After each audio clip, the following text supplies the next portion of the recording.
Welcome to Ping 24 Updates. Subscribe my channel and press the bell icon for more updates. The South China Sea, October 19, 2025. The USS Ronald Reagan on patrol suddenly faces the unthinkable. Sonar operators detect multiple contacts, Chinese submarines. 3 Type 093 Shang-class nuclear subsurface, shockingly close to the American carrier group. This is no accident. It's a message. The US Navy is stunned. China's undersea fleet has approached undetected. Years of debate about Chinese submarine stealth end here. China is asserting itself. The South China Sea is no longer a US-dominated space. The American response, high alert. Helicopters scramble, destroyers reposition.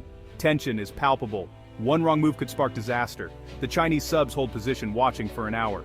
Then, as silently as they appeared, they vanish beneath the waves. The incident is more than military maneuver, it's political theater. China isn't just showing hardware, it's showing resolve. The surfacing is a direct challenge to US dominance. Beijing signals its claims are backed by credible force. The silent hunt is over, but the contest for control has entered a new, dangerous phase. The world watches as 2 Pacific giants stare each other down. The US Navy, once unchallenged, now faces a new reality. China's message: we're here, and we're not backing down. The balance of power in the region has shifted. Every nation in the region is now on alert. The rules of the game have changed, permanently. The South China Sea is now a chessboard, not a playground. The next move could shape the future of Asia. The world holds its breath. Hours later, Beijing launches a diplomatic offensive. At a press conference, China frames the submarine incident as self-defense. The US Navy, they claim, is the real provocateur, operating in Chinese waters, threatening stability. State media blasts American gunboat diplomacy, painting China as the victim. The message at home: pride and unity. Abroad, China is defending its interests against US aggression. Beijing links the incident to a broader US strategy of encirclement. Alliances with the Philippines, Japan, Australia. China sees these as an Asian NATO designed to contain its rise. The submarine encounter is a warning. China will not be cornered. This is a calculated escalation. Beijing dares Washington to respond. China bets that many nations, wary of US power, will sympathize. The era of unchallenged American naval supremacy is over. China demands its claims be respected, its power acknowledged. The world is told. China is now a co-author of Asia's security order. The diplomatic war of words intensifies. Beijing's narrative: we are not the aggressor, we are defending our rightful place. The US must now choose back down or double down.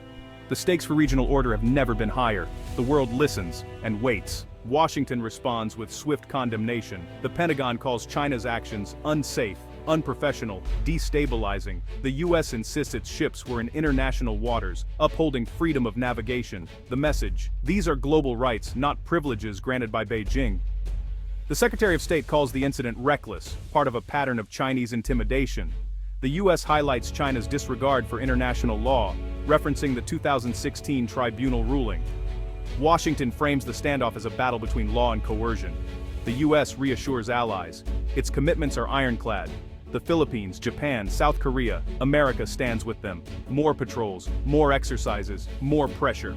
The US will not back down. The submarine incident draws a line in the sand. The US signals it will not let China rewrite the rules. The Indo-Pacific security is at stake. The Eagle spreads its wings, ready to defend its order. The standoff is now a test of resolve. The world sees a new phase of US-China rivalry. The risk of escalation is real. The US cannot afford to appear weak. The region braces for a prolonged contest. The global order hangs in the balance. The confrontation is far from over. The incident puts the US-Philippine alliance in the spotlight. Manila is alarmed. Chinese assertiveness is nothing new, but this is a wake-up call. For the Philippines, the US alliance is a lifeline, not a luxury. The US quickly reaffirms its commitment. The Mutual Defense Treaty is ironclad. Any attack on Philippine forces in the South China Sea will trigger a US response. Words are matched by action-expedited military aid, more joint patrols, more exercises. The goal: boost Philippine defenses, strengthen deterrence. The message to Beijing: the alliance is real, and it's growing stronger. For Manila, US backing is both shield and risk. It provides security but also pulls the Philippines deeper into great power rivalry. Manila must balance security needs with economic ties to China. The alliance is a double-edged sword. The Philippines stands on the fault line of a brewing storm. The region watches. Will the alliance hold under pressure? The US and Philippines are now more tightly bound than ever. China is forced to recalculate. The stakes for Southeast Asia have never been higher. The South China Sea is now the epicenter of US-China competition. The next move could decide the region's fate. The standoff reverberates across the Indo-Pacific. US allies, Japan, Australia, South Korea, watch closely. The Chinese submarine maneuver tests their faith in American security guarantees. Japan, with its own disputes with China, voices support for the US and accelerates defense reforms. Australia condemns China, citing the need for open sea lanes and highlighting the logic behind AUKUS. The region's alliances tighten, but anxiety grows. Beijing sees encirclement, not defense, fueling its own military buildup. China accuses the US of forcing Asia to choose sides. The narrative of a new Cold War takes hold. For many, the risk of conflict feels more real than ever. The region is caught between giants. Every nation must now navigate a more dangerous landscape. The balance of power is shifting, fast. The most chilling move wasn't the submarine's appearance, it was their disappearance. After surfacing, the Chinese subs slip away, undetected. Despite a massive US search, they become ghosts in the deep. Their unseen presence is psychological warfare, a constant, invisible threat. The US Navy, once confident, now faces uncertainty. Every sonar ping could mean danger. The hunter becomes the hunted. China's stealth is a sobering revelation for Western analysts. The US must rethink its strategies. Carriers are no longer invulnerable. The psychological impact is profound. Doubt and tension ripple through the fleet. China has planted a seed of fear. The strategic landscape is shifting. Stealth is now a weapon. The US must adapt, or risk losing its edge. The game beneath the waves is just beginning. The balance of power is now as much psychological as physical.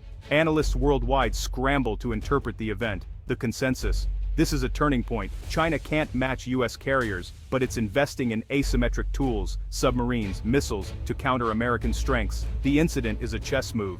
China advances a knight, forcing the US to react. The Thucydides trap looms. Rising power versus established power. The risk of miscalculation is higher than ever. The technological gap is closing. Chinese subs are quieter, harder to track. Western defense establishments are on alert. The stakes are now immediate, not theoretical. One mistake could trigger catastrophe. The global chessboard is now a real-world arena. Warships and submarines are the pieces. The consequences of a wrong move could be global.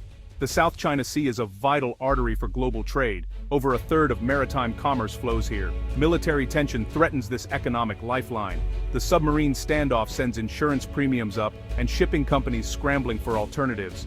Rerouting ships would disrupt supply chains, raise costs, and trigger global inflation. Southeast Asian economies, Vietnam, Malaysia, the Philippines, are especially vulnerable. Investment slows as uncertainty grows. Ironically, China's own prosperity depends on these waters. By raising the risk of conflict, Beijing endangers its own economic lifeline. The paradox: military dominance could undermine the very prosperity China seeks to protect.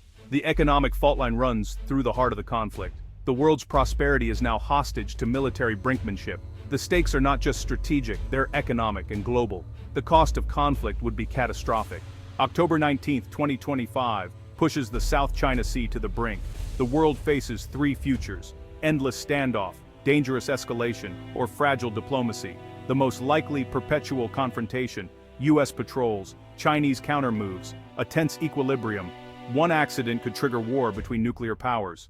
A darker path: deliberate escalation. China declares an air defense zone or blockades a disputed feature, forcing a US response. The risk of open conflict is real. A hopeful scenario: both sides step back, establish crisis management, and lower the temperature.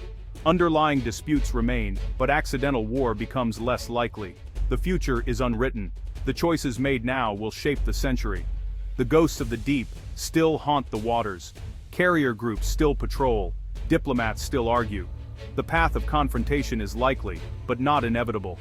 The world hopes for wisdom, but braces for conflict. The next moves in Beijing, Washington, and across Asia will decide the outcome.